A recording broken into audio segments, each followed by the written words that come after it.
Mais um Pod Físio na área. Hoje aqui estamos com um amigo de longa data, né? Eu conheço ele mais de 10 anos, sei lá, uns 15 anos aí pra mais. Entrega a idade, mas vamos que vamos. Ele tá com mais cabelo branco e eu tô de careca, então a idade é entrega, né, gente? Estamos aqui com o Fred Beretta. O Fred Beretta é fisioterapeuta, ele é perito judicial, tá? Na área do trabalho, judicial. Faz ergonomia, vai explicar pra gente como funciona, os laudos de periciais hoje que a fisioterapia atua. Então é um assunto bem legal pra galera se interessar e debater. E aí, Fred, beleza? Seja bem-vindo, se apresenta um pouquinho aí antes de começar o debate aí. Boa tarde, pessoal. Bom, primeiro agradecer o convite. É muito legal estar de novo vendo grandes amigos, né? Então, long days. Fico muito feliz de poder conversar e a gente poder falar sobre uma área tão legal da fisioterapia. Claro, todas as áreas são muito bacanas, mas especificamente para a nossa área aqui que envolve ortopedia, trauma, biomecânica, cinesiologia, ela tem uma relação direta e muito próxima da perícia judicial, quando a gente fala de doenças ocupacionais relacionadas ao trabalho. E é uma área ainda muito pouco conhecida, muito pouco explorada aqui no Brasil. Claro, né, porque só aqui tem justiça do trabalho, mas é uma área pouco explorada, mas que é uma área bastante interessante da gente poder atuar. E aí, Hugo Marrone, como você tá? Seja bem-vindo, fala a sua parte aí sempre aí. Bom, queria agradecer primeiro o Fred, né? A gente sabe também, né, todos os convidados que tem algum outro serviço nesse horário das 2, das 3 da tarde, quarta-feira, plena quarta-feira, né, Fred? A gente sabe que não é fácil fechar a agenda, né? A gente que depende do ganha-pão de atender. Primeiramente, né, agradecer a presença, a disponibilidade, né? Agradecer Aqui Sabor, né, nosso patrocinador. Agradecer Faz Farma, Botica Artesanal. E o melhor de todos, Katori Sushi, né? Katori Sushi, o melhor sushi de Campinas, hein, gente? Campinas e região, viu, Fábio? Sensacional. Região não tem também, né? Eu fui comer em Jundiaí lá, não gostei, fraco, não, né? Fraco não. O Zé tá de férias, malandro, né? Vai fazer o quê? Tá na Bahia. Tá na Bahia, mas tá, valeu, Zé. Um grande abraço que vai assistindo aí, Zé. E também agradecer quem a gente sempre esquece de agradecer, né, Fábio? São nossos telespectadores, que sem eles a gente não tem a visualização. Cara, muito obrigado, né? Chegando perto dos 3 mil. Cara, batemos 2.500, 2.400. 2.400, cara, inscritos no canal. Isso é um negócio difícil, porque o YouTube todo mundo sabe como funciona, né? É difícil a inscrição. E hoje o nosso canal é reconhecido pelo YouTube. Nós batemos as primeiras metas, né? Hoje temos um canal. Tem um vídeo do Dr. Francisco, tá estourando, cara, de dor articular. Você tem dor articular? O Dr. Francisco responde. Cara, tá estourando. Chega pergunta todo dia no vídeo do Dr. Francisco Sintra. Cara, eu tô muito feliz com o resultado. O pessoal do TikTok também, muito obrigado, né? Galera do TikTok. Estamos quase com 10 mil inscritos no TikTok. E o Instagram também. O Instagram estamos com 3 mil já? 2.200. 2.200, então estamos no caminho, né? Crescendo, né? E também, né, dizer, Fábio, para quem estiver assistindo aqui ao vivo, para quem vai assistir isso daqui depois o gravado, para que todo mundo lembre de tentar clicar no joinha, porque aí o YouTube começa a entregar mais, né? Assim, o nosso canal tem crescido e isso tem entregado mais para mais pessoas. Quem puder, compartilha, né, com o tio, com manda tia, manda. Para quem vai se interessar, né? No caso aqui do Fred, é um nicho bem bacana, né? Para quem se interessa. Né? Talvez quem precise também, né, do serviço do Fred. Um juiz que gosta do serviço do Fred, se você estiver assistindo algum juiz aí, né? Gostar do serviço, o Fred faz serviço para fora também, não só Campinas, né? Exatamente. São Paulo, Jundiaí, Brasil, cara vai pro ABC, vai sei pra onde, vai pra todo lugar. Brasil todo, né? Fred, explica então pra gente, cara, como você chegou nessa área, como você começou a atuar nisso, como você atua nisso, tudo um pouco resumidamente, depois a gente vai debatendo o que você faz aí, vamos embora. Eu caí de paraquedas nessa área da perícia judicial, na verdade, por volta lá de 2013, né, coincidentemente eu tinha um paciente que era um engenheiro já, que trabalhava há muito tempo numa indústria de autopeça e que era muito amigo do gerente de RH dessa empresa, né? E por coincidência esse paciente nosso ele tinha uma capsulite adesiva, então a gente sabe o tempo que leva para resolver uma capsulite adesiva, então a gente acabou sendo amigo, né? Porque ele ia para a clínica 2, 3 vezes na semana, a gente conversava, eu gostava muito da área quando ele falava sobre essa parte de autopeça, o que ele produzia, né? E ele conversando com esse gerente de RH, amigo dele, falou, cara, esse meu amigo, gerente de RH, ele está com um problema grande lá na fábrica. Tem muito atestado, muito afastamento, por dor lombar, sintoma no ombro, dor no pescoço, tal, e ele não sabe direito o que fazer, né? Você não conversa com ele? Na verdade, eu não sabia direito o que eu ia conversar com ele, mas falei, vamos conversar com ele. Aí, marquei uma reunião, a gente conversou, tal, no fim das contas, começamos a prestar serviço para essa indústria. No primeiro momento, a gente fazia mais exame admissional, né, dava suporte na parte de ortopedia para o médico do trabalho, né, que no caso ele não tinha um conhecimento tão profundo assim, nessa área de ortopedia como a gente tem. Começava dando suporte para o ambulatório nesse aspecto, exames admissionais, periódicos, funcionários que começavam a se queixar de sintomas, passavam no ambulatório da empresa, eu avaliava, dava um parecer para o médico do trabalho, para o RH e tudo mais. Pessoal da saúde e segurança, né, os técnicos de segurança do trabalho também. Aí um dia teve uma perícia lá, vai ter uma perícia judicial aqui, Fred. Falei, tá, né, eu fingindo que eu estava entendendo, né.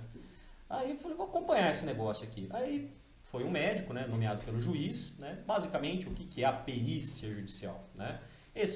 Dando exemplo dessa situação, esse funcionário dessa empresa, ele estava alegando que ele tinha desenvolvido uma doença, acho que era uma tendinopatia do manguito rotador, uma lesão do manguito rotador, se eu não me engano. Falando que isso foi em decorrência do trabalho dele naquela empresa. E a empresa juntou todos os argumentos técnicos para falar, olha, não foi aqui que ele se machucou. E, claro, aí chega na mão do juiz, o juiz fica com esse impasse. Ele fala, bom, quem está falando a verdade, né? Aí ele nomeia um perito de confiança dele, fala, olha, perito, vai lá e avalia se existe correlação entre o trabalho e a doença e se essa doença, ela pode, o trabalho, na verdade, pode ter sido um fator etiológico da doença do ombro dele. Legal. Aí estou eu lá, né, acompanhando a perícia, né? Aí eu vi lá o médico, o perito nomeado era um médico, ele foi lá, viu os postos, analisou as tarefas que ele fazia, e só anotando medida, pegava treino, a altura disso, o peso daquilo, não sei o que, tal, viu? Lá olhando, né, tal. Eu falei, caramba, mas peraí, ele está basicamente analisando a biomecânica, né, a patomecânica, a cinesiologia relacionado a uma provável doença, né? Eu falei, pô, isso eu sei fazer, isso a gente sabe fazer. É o nosso arroz com feijão, né?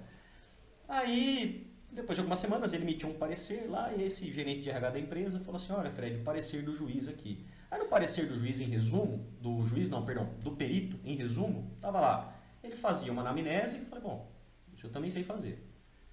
Coletava dados de ficha de saúde ocupacional de um modo geral, né, da pessoa que estava processando a empresa. Falei, tá, isso é mera formalidade, é só colocar no laudo. Ele fazia uma análise da biomecânica, uma análise ergonômica daquele posto de trabalho, falava sobre a doença e emitia um parecer. Falei, caramba, acho que isso aí eu sei fazer também, né? Não entendia nada como atuar, de que forma atuar, com quem atuar. Aí, no fim das contas, por coincidência, depois de algumas semanas, um amigo meu, o Dr. Samuel Lodovich, lá de São José do Rio Pardo, um dos maiores especialistas de cefaleia e dor cervical que tem aqui no Brasil, ele comentou que tinha um colega dele lá em São José do Rio Pardo que estava tendo um processo lá contra a empresa dele, também por doença ocupacional e tal. Ele falou, cara, você não quer dar uma ajuda? Eu falei, opa, nunca tinha feito uma perícia. Não tinha a menor ideia de como funcionava isso. Pegou a treina e foi medir lá também. Não, cara, assim, isso foi 2013, foi ridículo. Assim, fui lá no consultório do médico nomeado pelo perito, eu fui como assistente técnico da empresa, ou seja, meu papel era observar os argumentos para dar esses argumentos para o advogado da empresa defender a empresa daquela reclamação trabalhista, né? Mas assim, estava muito perdido lá. Aí eu falei, bom, se eu quiser inventar de trabalhar com isso, eu vou ter que estudar. Na época, procurando na internet e tal, vi o livro lá do Dr. José Alberto Veronese, que foi o cara que começou a desbravar essa área pra gente aqui no Brasil. Li o livro dele, entendi alguma coisa, mas no fim das contas eu acabei também fazendo o curso dele em 2014, né? E nessa época, coincidentemente, tinha um juiz do trabalho, que era paciente nosso lá na clínica, né? Aí tampa. Paciente do nosso grande amigo Luiz Cremonês. E E é um dos caras, esse juiz, ele é um dos caras mais inteligentes que eu já conheci na minha vida. Assim, é um cara que era muito interessado pela ciência, assim, prática baseada em evidência, e a gente conversava um pouco, na época eu estava terminando meu mestrado, conversava sobre doença, tal, não sei o quê, aí falei para ele que podia fazer a perícia e ele falou, tá bom, vou começar a te nomear umas perícias, né? E comecei a fazer. O começo é muito complicado, tem muito juridiquês, né? A gente sente um gap muito grande entre o que a gente faz, que é prática baseada em evidência, e o que se vê como argumento técnico dentro do judiciário. Porque é muito livro, né, Fred? Né? Exato. E assim, muitas vezes Muita lei, né? Livro. Exato. Interpretações de lei, né? Mas o Fred se dá bem, né? Você É. lembra das palestras? O Fred fala bonito, tem um vocabulário bem rico, então Engana bastante, né? Então, vai bem, né, Fred? e isso, o fato de escrever, assim, nessa época ainda estava mais dentro do meio acadêmico, ainda escrevia uma coisa ou outra, publicava alguns trabalhos científicos e tal, então, assim, me ajudava a escrever. Mas, assim, depois eu fui ler o Código de Processo Civil, comecei a ler livro de interpretação de lei, claro, dentro da área de saúde Virou ocupacional. semi-advogado. Quase isso, né? Muito longe disso. E aí falei, bom, eu acho que dá pra gente trazer um pouco de prática baseada em evidência para dentro do judiciário, para que a gente consiga fazer com que os argumentos porque são sentenças que definem, às vezes, uma vida, né? Você tem empresas que, infelizmente, são oneradas de uma forma muito pesada para o pagamento de uma indenização, ou muitas vezes você tem um reclamante, um funcionário, Às vezes eles são muito ex-funcionário. fracos para os empregadores, né? Na verdade, assim, isso melhorou bastante depois da reforma trabalhista de 2017, né? Então, mas claro, existe ainda tanto que a gente chama de litigância de má-fé, né? Que quando realmente os argumentos que o reclamante usa não são tão fundamentados assim, ou às vezes um desconhecimento por parte do advogado que pega a causa. É muito comum a gente fazer perícias onde o advogado ele recebe o cliente, o funcionário, por exemplo, e o funcionário ele fala, olha, eu me machuquei lá em tal máquina, eu carregava não sei quantos quilos e não sei o quê. E às vezes ele de fato tem aquela doença, mostra exame de imagem, tratamento e tal. E o advogado às vezes acata essa história, ele fala, poxa, vou ajudar aquele cara com a maior boa vontade, né? Só que aí na hora que ele vai ver na perícia não era bem aquelas tarefas que ele estava habituado a fazer. Ou seja, aquele funcionário ele teve a doença, que diz que era ocupacional, mas ela não tinha correlação com o trabalho. E a recíproca é verdadeira. Muitas vezes essa correlação ela existe. Por isso a importância da nossa atuação dentro do judiciário, para que a gente consiga dar luz à decisão do magistrado, porque o juiz ele não entende, né? E como é que ele vai fazer? Mesmo que entendesse, ele vai até o posto de trabalho, ele vai até a empresa, não vai, né? Então, foi aí que a coisa começou, né? E, pelo que eu comecei a observar, são dois pontos que são muito decisivos e muito favoráveis para o fisioterapeuta, que o judiciário, o juiz, o magistrado, ele gosta, né? Porque dá um embasamento muito bom para ele. Primeiro é o fato da gente fazer a vistoria 100% das perícias, ou seja, tem até o conselho, um conselho gestor do Ministério do Trabalho, o Tribunal Superior do Trabalho, que juntou lá mais de 100 magistrados. Em 2013 eles publicaram algumas boas práticas na parte pericial, né? E eles determinam no artigo 9º, se eu não me engano, que toda perícia ela tem obrigatoriamente que ser feita também no ambiente de trabalho. Ou seja, para que a gente consiga mensurar, e tem métricas para isso, depois a gente pode conversar um pouco sobre isso, para falar se de fato ele foi exposto a um risco e que se correlaciona com a doença ou não. Ou seja, olha a robustez que você começa a colocar dentro do laudo. E essencialmente cinesiologia e biomecânica. É o nosso core business, é a nossa prática, o nosso arroz com feijão, né? Pessoal, só interrompendo um pouquinho o Fred, o que eu estou querendo dizer de vez do perito receber um laudo, de vez do juiz receber um laudo levado escrito, eu fiz a avaliação para o cara tudo escrito, lá no consultório da pessoa, o Fred vai até o local e faz esse laudo. Além de examinar o reclamante, entendeu? São esses dois pontos que eu comentei que dá robustez para os nossos laudos assim, de fisioterapeuta, que é essa avaliação in loco do local de trabalho e a avaliação da incapacidade funcional daquele daquela pessoa que está processando a empresa pela CIF, a Classificação Internacional de Incapacidade e Funcionalidade. Por quê? A imensa maioria dos laudos que são feitos, eles se baseiam muito na tabela SUSEP, que é uma tabela de benefício securitário. Assim, ela fala lá, por exemplo, perda de um indicador, 15%. Sei lá, uma lesão no tornozelo, tantos por cento. Só que assim, primeiro, não existe nenhum estudo na literatura que correlacione, ou seja, que analise a responsividade, ou seja, a capacidade da ferramenta, da tabela SUSEP mensurar a incapacidade com, de fato, a presença da incapacidade. Até porque a incapacidade, poxa, no nosso dia a dia, a gente sabe que é muito amplo, o espectro é muito amplo. Principalmente incapacidade de trabalho, por exemplo. Você pode pegar uma pessoa que teve uma amputação, vou falar de um caso muito exagerado, mas uma amputação do pé, por exemplo.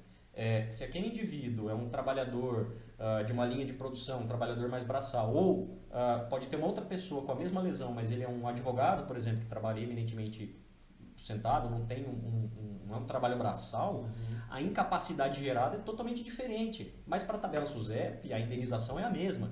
Entendi. Então, assim, muitas vezes você pode superestimar ou subestimar uma determinada incapacidade. E aí, no fim das contas, isso impacta diretamente a decisão do juiz, do magistrado. E que, às vezes, ele pode dar uma sentença maior do que aquilo que ele poderia ter, ou aquela sentença que ele deveria dar, ou até menor do que a sentença que ele deveria dar. Então, a gente acaba levando esses argumentos para que eles sejam mais justos, seja para a empresa, seja para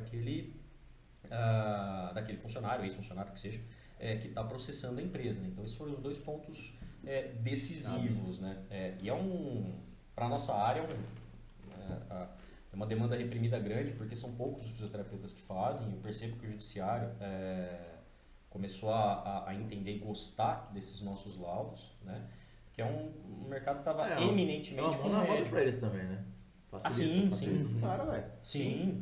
Facilita muito a vida do cara, magistrado. Lê lá o laudo. Cara, além do Fred fazer, ele coloca um laudo no final, escrito tudo. Pô, a avaliação determina isso. Sim ou não? Meio por cento? Sei lá.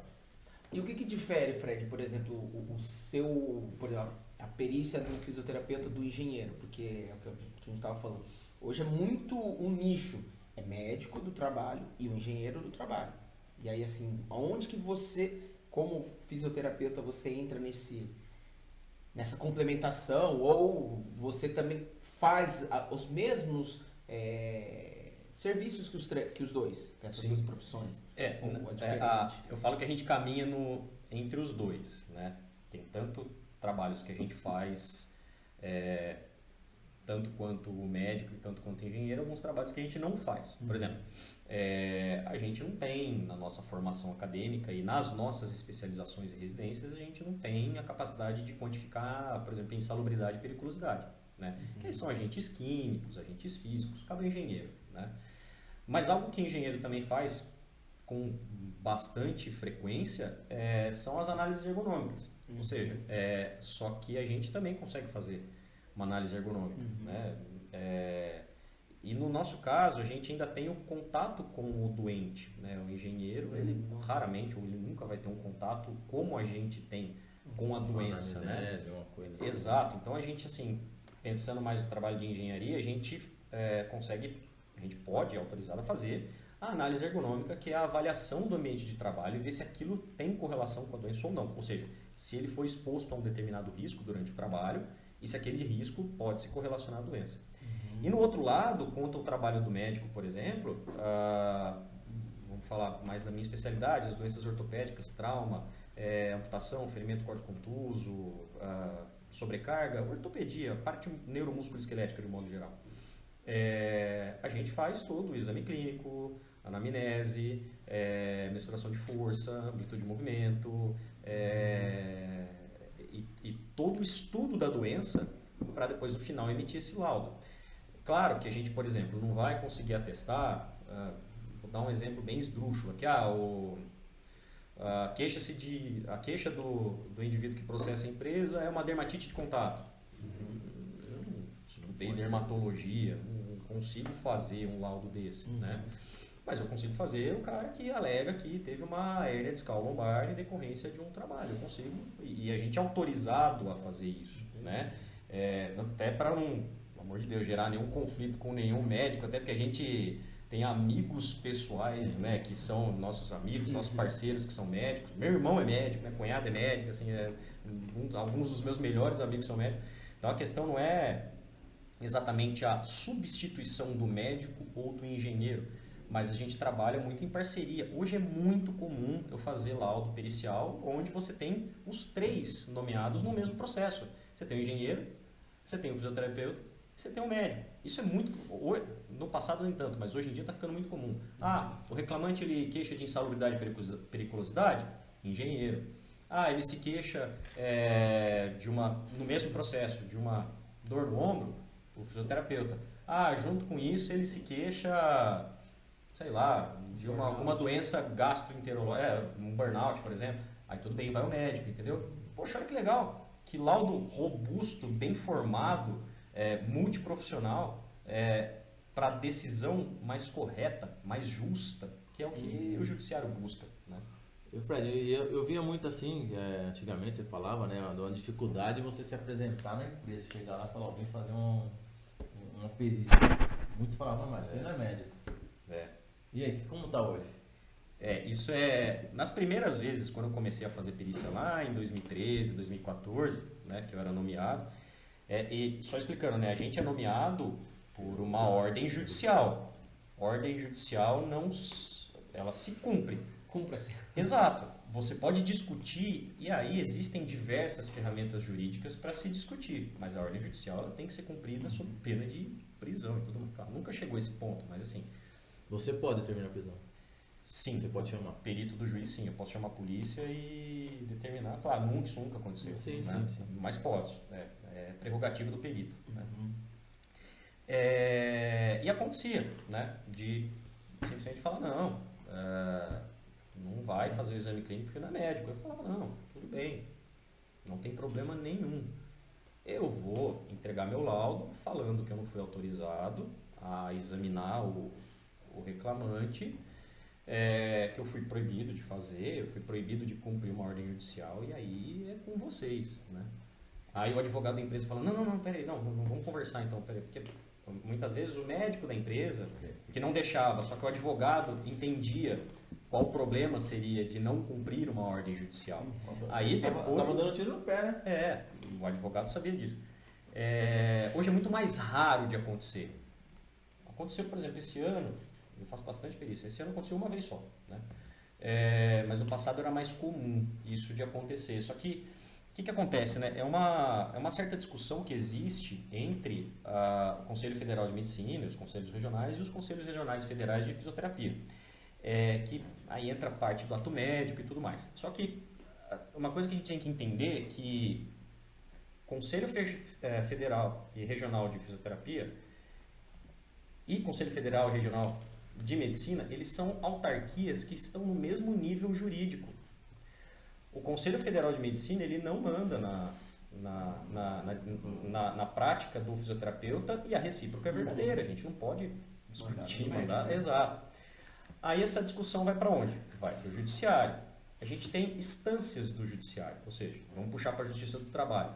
A gente tem a primeira instância, né, que são as varas do trabalho, tem as varas aqui em Campinas, Jundiaí, Sumaré e tudo mais. Você tem a segunda instância, que são os tribunais regionais do trabalho, por exemplo, aqui da região de interior de São Paulo e litoral é o TRT-15, é o Tribunal Regional do Trabalho da 15ª região, é a segunda instância. Acima disso a gente tem a terceira instância, que é o Tribunal Superior do Trabalho.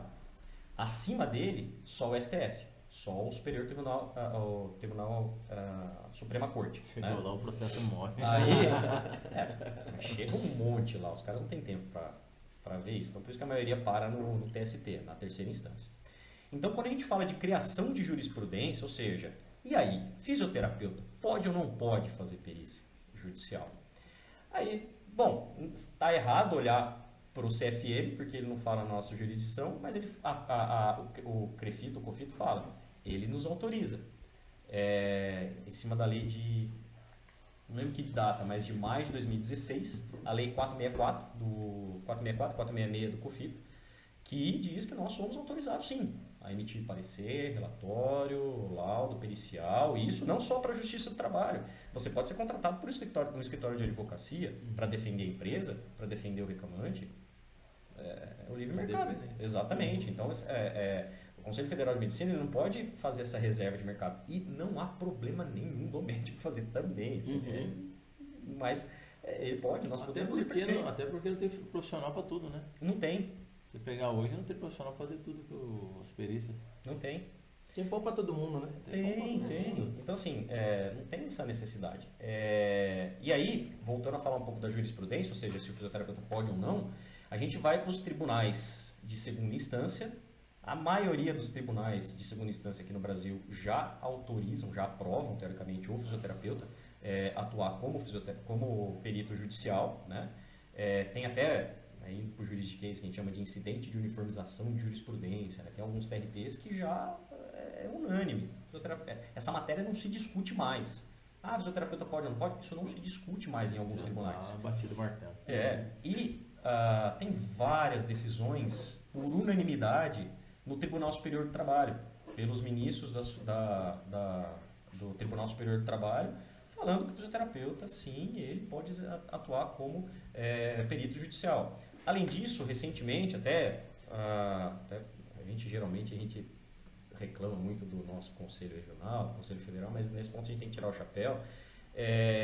No final do ano passado, os defensores, né, a defensoria do COFITO, conseguiram reverter uma decisão, que na verdade era um processo, se eu não me engano, do Conselho Regional de Medicina do Rio Grande do Sul contra o COFITO, que aí eles estavam querendo proibir o fisioterapeuta não somente de emitir laudos, pareceres e tudo mais, mas também de examinar o paciente, prescrever tratamento, descrever prognóstico.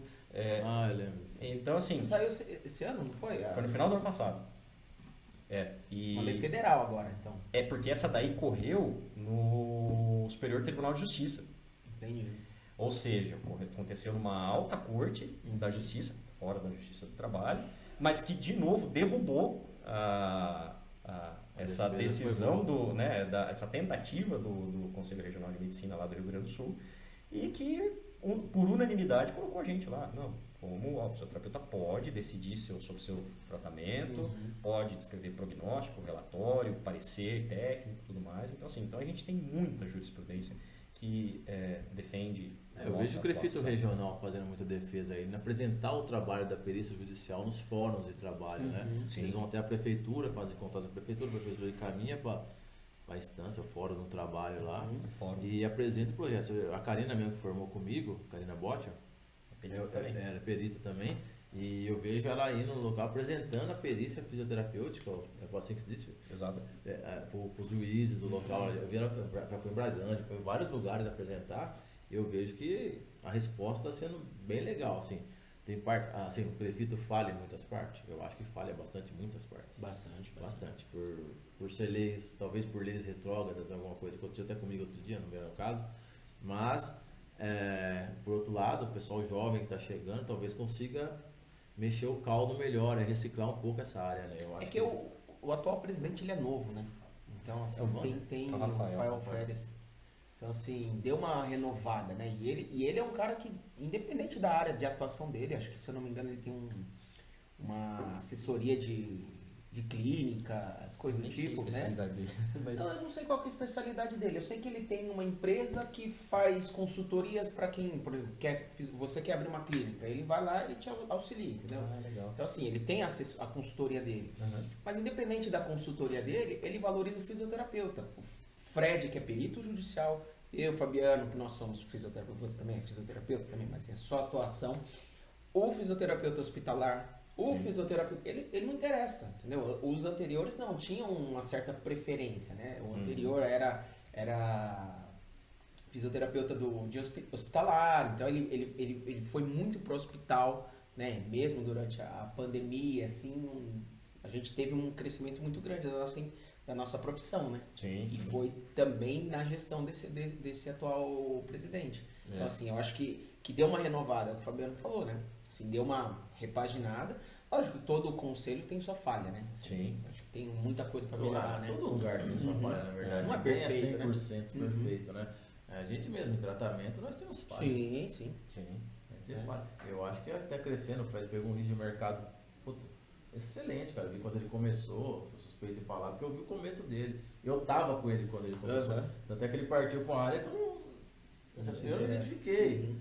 Né, eu me identifiquei, porque é um negócio que tem que ter paciência, tem que ter tato de conversar, tem que ter o jeito de falar. E eu não tenho. Tanto é que eu tava na fábrica. Né? Eu tava na fábrica, ele comentou, quase eu parei a fábrica. É verdade. Eu vou contar esse caso. Você quer que eu conte? Conta, pode contar, aqui é aberto, pode contar. Eu quase parei a fábrica. Não. Chegou o sindicato e o caramba lá, velho, na fábrica. Você sabe qual que é. Então, cara, conta aí, Fred, pode contar, eu não tenho essa. Uma história, Vamos né? ver o cara. Não fala nomes, Não, pelo amor de Deus. Mas, realmente, o Fabiano, apesar desse jeito delicado dele, ele é um cara muito correto, um cara muito honesto. E já tinha um funcionário dessa empresa já procurando um jeito de encostar, já querendo criar documentação e argumentos para poder entrar com um processo contra a empresa. O Fabiano já percebeu isso, né? Ele estava alegando um determinado sintoma, que ele falava que era do trabalho, o Fabiano foi até um posto de trabalho, falou, não, imagina, não tem o menor risco pro seu joelho aqui e tal, né? E ele queria um atestado. Não vou te dar atestado, porque eu não vou te dar atestado. Ele queria atestado e se manter afastado, né? Eu queria não falar que eu tô com tal problema, que eu não posso trabalhar nesse posto. Não, mas esse posto não tem problema nenhum com o seu joelho e tal. Só que o cara era... Até porque, na época, para falar que a gente tem essa divisão, o médico era muito parceiro nosso, o médico de trabalho na época, né? Não fala não. Não fala não, ele era muito parceiro. Ele era parceiro assim, porque ele olhava nossos laudos, ele acreditava no que a gente falava. Então, por isso que o funcionário, ele queria ao contrário disso aí. Ele queria que a gente tivesse um laudo para induzir o médico a fazer outras coisas. Então... para ele criar, para ele ter documento. E ele estava orientado aparentemente por um advogado, esse funcionário e tal. Só que aí ele tinha uma amizade com o representante sindical da empresa e tal. No dia seguinte chegou um carro de som lá do sindicato enorme lá na frente da fábrica, não deixava ninguém entrar para trabalhar lá. Né? Naquele dia lá eu... porque não sei quem falou lá, o doutor, chamando o doutor, todo mundo doutor pra ele. Tá dentro do ambulatório, né? O doutor lá falou que não sei o que, não sei o que. E o carro de som falava na frente da empresa. Eu falei, Queimou teu filme. Eu acho que o Fred tava nesse dia, acho que era um dia ele, um dia eu, sei lá, caiu no dia que tava lá. Você que aprontou, o Fred me pagou. Chegou. Aí chegou um consenso que não era bom ir mais lá, né? Chegou o gerente da planta lá, ele falou, Fred, o que tá acontecendo? Eu falei, não sei. Aí que eu fui entender, eu falei, Fabiano, calma. Então, porque assim, não tô falando pra aceitar aquilo que é errado, mas assim, você tem que ter jogo de cintura, você tem que conversar. Você não pode chegar e você falar não pode cara, falar. né? Só que ele tava pé da vida porque o cara tava mentindo. Ele tava ficou jogando bola, velho. Errado isso, Ele jogava amador, né? Então. E na época eu tava no Independente de Limeira, então... Você sabia... o fluxo inteiro eu sabia ali, né? Porque não sei porque as coisas ficam pra mim, não sei. Então, velho, você falou, porra. Mas aí, por exemplo, no caso do Fred, quando você... como é que você se embasaria? Porque isso é muito difícil de mensurar, porque, por exemplo, esse trabalhador, ele, igual que o Fabiano falou, como é que ele fica de pé? Coincidentemente, o trabalho dele, o posto de trabalho dele é de pé. E ele alega que é o trabalho. Só que, ele esquece e ele omite essa informação. Sim. Que, por exemplo, eu jogo bola, rompi o cruzado, entendeu? Lá jogando bola. E aí, como é que faz? Porque a gente entende, que nem você falou, que essa questão mais política, né? Um jogo de cintura. Às vezes o cara é o melhor funcionário, cara, da empresa, e, ele vai fazer falta. Mas, ficam 5 dias, acho que entra um bom senso também, um jogo de cintura. Você cumpre. Você consegue fazer home? Consigo. Não consegue? Tudo bem. Vamos negociar, afasta 5 dias, tá tudo bem, porque tá sendo pago. Sim. Né? Então afasta. Mas assim, Fabiano, você quer voltar? Agora, quando é de má fé, por exemplo, o cara jogou bola. Se o cara jogou bola, e aí tem aquela questão das admissionais, né? Você tem que perguntar, você tem lesão prévia? Quantos falavam assim? Não Mas tinha. detalhe importante você falou, né? No contexto, é que a gente não pegou isso aí, não pegou o bonde andando, mas depois criou a avaliação demissional. Admissional, exatamente. Tinha avaliação demissional no meio do processo e tinha avaliação demissional também. Sim. Então daí dá pra você, antes de contratar, se falava, o cara apresentou já uma tendinopatia do manguito. Aí fica a critério do médico, laudar se aprova ou não. O cara apresentou uma frouxidão, um lácrima positivo. Sim. Então, mas e se o cara não falou que ele tem dor no joelho? Foi mais fazer a parte da avaliação. Mas eu entendi o que o Hugo tá falando. Assim, isso não é padrão, é muito difícil. Porque às vezes você demora, sei lá, 1h30 para fazer todos os testes ortopédicos, e até porque senão nessa empresa mesmo, tinha 7 naquela tarde, você vai ficar até as 10 da noite? Não, você vai fazendo fluxo, e aí, por exemplo, tem dor? Tive uma lesão no ombro, então você faz um teste lá específico de ombro, não de joelho, mas esse trabalhador especificamente. Como que se identifica, Fred, por exemplo? Se você não tem o LAC, não foi feito na admissional, não tem provas que ele estava jogando futebol fora, entendeu? Aí fica muito difícil de comprovar, porque basicamente nesses casos a gente precisa trabalhar com provas concretas, né? Tanto aquele caso que ainda não foi judicializado, né? Por exemplo, esse exemplo que a gente estava contando, né? Que a partir do momento que a gente consegue entrar a fazer os exames admissionais e periódicos dentro da empresa, a gente já consegue fazer todo o exame clínico igual. É uma analogia que eu faço, assim, hoje você não entra em nenhuma indústria, independente do porte aqui no Brasil, sem você fazer uma audiometria, né? Porque choveu, perda auditiva, o tal do PAIR, perda auditiva induzida por ruído no passado, hoje ainda tem, mais ou menos, e aí tem todos os mecanismos atenuadores, tal, você só entra com proteção auricular e tudo mais. Anualmente tem que fazer audiometria para ver como é que você está, tal. Beleza, todo mundo pensa na saúde auditiva, tem que pensar, claro. Mas por que ninguém avalia a lombar desse indivíduo? Por que ninguém avalia o ombro desse indivíduo? Por que ninguém avalia o joelho desse indivíduo também na admissão? Para que a gente consiga dar essa informação para o médico do trabalho, para o RH da empresa, eles tomam a decisão. Da mesma forma que a fonoaudióloga faz o exame e passa isso para frente, né? Esse é o nosso papel. Se não tem, realmente fica bem difícil, né? Quando a coisa é judicializada, vai para a justiça, aí eventualmente a empresa, querendo provar, tá lá, o jogo de futebol, tudo mais, ele pode procurar postagens em rede social, ele pode pegar algum laudo, por exemplo, a ficha do ambulatório daquela empresa, se tiver... não, mas por exemplo, sei lá, nesse ele caso... pode pedir pro plano de saúde do cara, ver se ele passou, então é isso. passou no pronto-socorro durante o... Então, na verdade não pode, porque os dados são do paciente, né? Teoricamente você tem uma proteção dos dados nesse caso.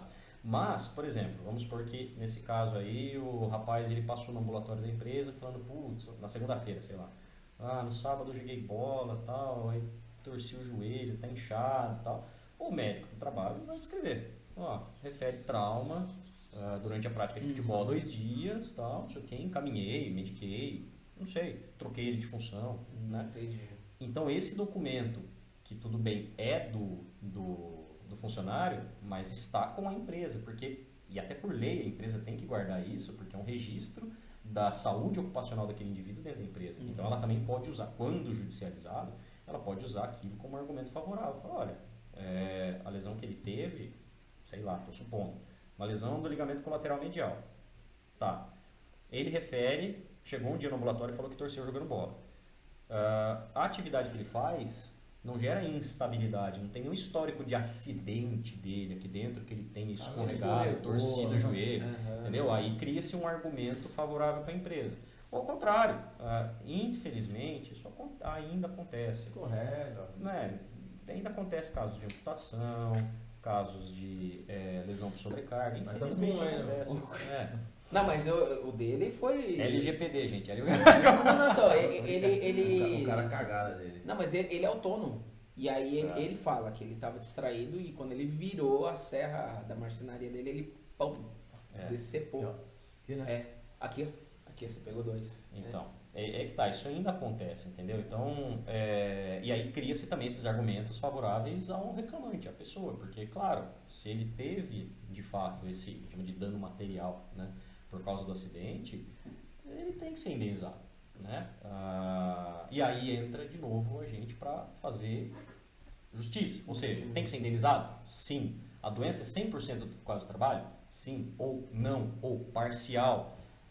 Gerou incapacidade? Tem também a parcial. Tem. Pode meio a meio. Tem o que a gente chama de concausa, ou seja, o indivíduo ele é um diabético tipo 2, descontrolado, ele é tabagista e foi exposto a risco ergonômico para o ombro. Teve uma lesão de sobrecarga lá, uma lesão transfixante pequena, parcial, do tendão do supraespinhal. Então você tem 3 fatores associados aí: o diabetes, o tabagismo e exposição ao risco ergonômico, né? A empresa é 100% culpada? Não, mas ela tem parte nessa culpa, entendeu? Isso tem como a gente... Aí é quando a gente discorre sobre o nexo, né? Quando é nexo causal que a gente fala, ele foi 100% causado pelo trabalho. A ausência de nexo tem a doença, mas não tem nada a ver com o trabalho. Ou a concausa. Olha, são esses fatores, dentre eles o trabalho, que provocaram aquela doença. Tem incapacidade? Sim. Quanto? Ela é permanente? Ela é temporária? Quanto tempo vai durar essa incapacidade permanente? Posso pegar uma carta para temporária? PCD? Não chega bastante agora? Chega. Eu tenho contrapartida, eu posso ter um carro PCD? Ou a hérnia de disco. A hérnia de disco também é Sim. PCD, né? É que são duas coisas distintas. Quando a gente fala de PCD para não pagar ICMS, isso é uma coisa, de fato. Você tem um CID M54, uma protusãozinha lá, pega. beleza, vai pegar. Mas isso não quer dizer que perante ao Ministério do Trabalho, perante a Auditoria Fiscal do Trabalho, você é um PCD. Né? Empresas precisam cumprir determinadas cotas por lei, um X número de funcionários PCDs e tal, mas tem toda uma definição de o que é e o que não é PCD pela Auditoria Fiscal do Trabalho. Então, esse é um outro trabalho que a gente também faz dentro de indústria, né? De avaliar se aquele caso de fato é um PCD ou não. Isso que foi engraçado, cara. 2 pacientes meus, uma foi uma fratura de tornozelo, faltou os 2 malelo bilateral. Ela está recuperando, está trabalhando no home office. A empresa já ligou para ela, pediu uma carta para o médico que vai colocar ela como PCD na empresa. Eu acho que eles devem ter algum... Você abate algum imposto para a empresa ou não? Eles são obrigados a ter? Não, na verdade, dependendo do tamanho da empresa, do tipo da empresa, ela tem uma determinada cota para cumprir por lei. Tá? E se ela não cumpre, existe todo um braço que é a Auditoria Fiscal do Trabalho. O auditor fiscal do trabalho, ele olha, dentre outras coisas, ele olha isso. E isso também está dentro do quê? Do perito, essa auditoria de... Na verdade, essa parte já é assessoria em saúde ocupacional para a indústria. É um serviço privado. Serviço privado, porque não tem direto, não tem nada a ver com a perícia judicial. Né? E aí, pegando esse gancho, por exemplo, que nem você falou, a gente já falou algumas vezes sobre fisioterapia preventiva, Fred. Como que você enxerga, por exemplo, esses 3 fatores? Tabagista, diabético e ele tem um risco. Como que a empresa, por exemplo, eu quero contratar você, eu sou dono de uma metalúrgica, né? E que o meu colaborador, o Fabiano, tem uma âncora aqui, né? Porque ele luxava, ele é diabético, ele é fumante e ele é ansioso. Como que você pode orientar a empresa para eu, assim, até assessorar o Fabiano? Pensando, eu quero o bem-estar do Fabiano, meu melhor trabalhador é o Fabiano. Só que ainda assim, lógico que a gente sabe também, amigos, negócio à parte. Fabiano, depois de sair, ele tem o direito dele de pedir, olha, eu trabalhava com o Hugo, mas, Exato, negócio à parte, eu tenho uma lesão transfixante aqui. Como que você, assim, hoje nessa assessoria conseguiria orientar, ou muitas vezes, é que talvez pode ser um pouco meio ambíguo, porque você está dentro da perícia, mas você tem eu acho que nesse caso não é o Fred. Esse caso aí, a empresa tem que ter trabalhos dentro dela que vai propor para o funcionário a melhora da saúde dele. Entendeu? Então, mas e se o funcionário meio que assim, porque eu conheço algumas empresas que fazem isso, dão o Gympass, fazem tudo. Ainda assim o colaborador não vai. E aí como é que é isso? A empresa vai ser onerada do mesmo jeito. Tem que não quer fazer nem laboral, velho. Nem tá chegando nesse cargo. Entendeu? Então assim, como que, sei lá, talvez essa empresa pudesse se respaldar juridicamente. Não que a gente não quer prejudicar ninguém, mas é uma curiosidade, porque eu já conheço empresas que fazem tudo. Deram tudo. Deu pasta de dente, deu. Cara, o cara não quer escova dente. Pô, tá aqui o fio dental. Mas se você. E aí tem que ter a prova, né? Assim, Exato. tipo, ele não cumpriu, ele não foi. Temos de Gympass, o cara quase caiu de Gympass, vira meio que uma prova. Temos de Gympass, Fabiano não foi nenhuma vez esse ano. Bom, tudo bem, Fabiano tinha aqui e não quis usar. Porque Eu não quero descontar da minha folha de elite. O nosso trabalho como fisioterapeuta, ele se encaixa muito nesse aspecto preventivo que você falou, em vários espectros, né? Por exemplo, nos exames periódicos, anualmente passar com o fisioterapeuta.